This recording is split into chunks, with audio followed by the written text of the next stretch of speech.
आज आपण बघणार आहोत मकेन व्हेजी बर्गर पॅटीपासून बर्गर कसा बनवायचा. तर त्यासाठी लागणारं साहित्य: बर्गर बन, शेजवान चटणी, tomato sauce, peri peri sizzling हे ऑप्शनल आहे, ऑरिगॅनो, पिझ्झा टॉपिंग्स, मेयोनीज, कांदा, टोमॅटो आणि काकडी. ह्या ज्या पॅटीज आहेत या एका छोट्या पॅक मध्ये 7 पॅटीज येतात. आपण मस्त तेल गरम केलेलं आहे आणि याला डीप फ्राय करू. तुम्ही याला शॅलो फ्राय करू शकता, एअर फ्राय करू शकता, डिरेक्ट ओव्हन मध्ये पण त्याला तुम्ही बनवू शकता.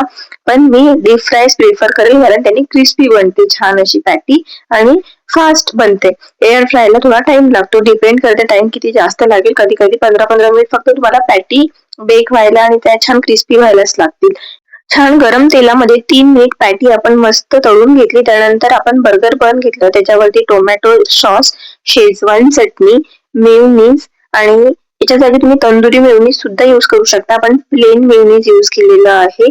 जे टॉपिंग्स आपण घेतलं होतं, पिझ्झा टॉपिंग, तो सॉस, हे सगळं मस्तपैकी स्प्रेड करून घ्यायचं एकदम व्यवस्थित. दोन्ही साईडनी बनला लावून घ्यायचं आणि हे सॉसेस लावल्यानंतर याच्यामध्ये जे आपण कांदा, टोमॅटो, काकडी ह्या ज्या गोष्टी आपण कट केल्या होत्या त्या मस्त याच्यावरती ऍड करायच्या आणि त्याच्यावरती मी थोडासा पेरी पेरी मसाला आणि ऑरिगॅनो स्प्रिंकल केलं. त्यावरती पॅटी ठेवली, परत हा मसाला आणि ऑरिगॅनो स्प्रिंकल केलं पॅटीवरती, थोडंसं मीठ ऍड केलं आणि याला मस्तपैकी बटर लावून छान तव्यावरती भाजून घेतलं आणि आपला तवा बर्गर रेडी आहे. तुम्ही पण बनवून बघा आणि कसा झाला ते कॉमेंट मध्ये सांगा. अजूनपर्यंत तुम्ही चॅनलला सबस्क्राईब केलं नसेल तर प्लीज चॅनलला सबस्क्राईब करा.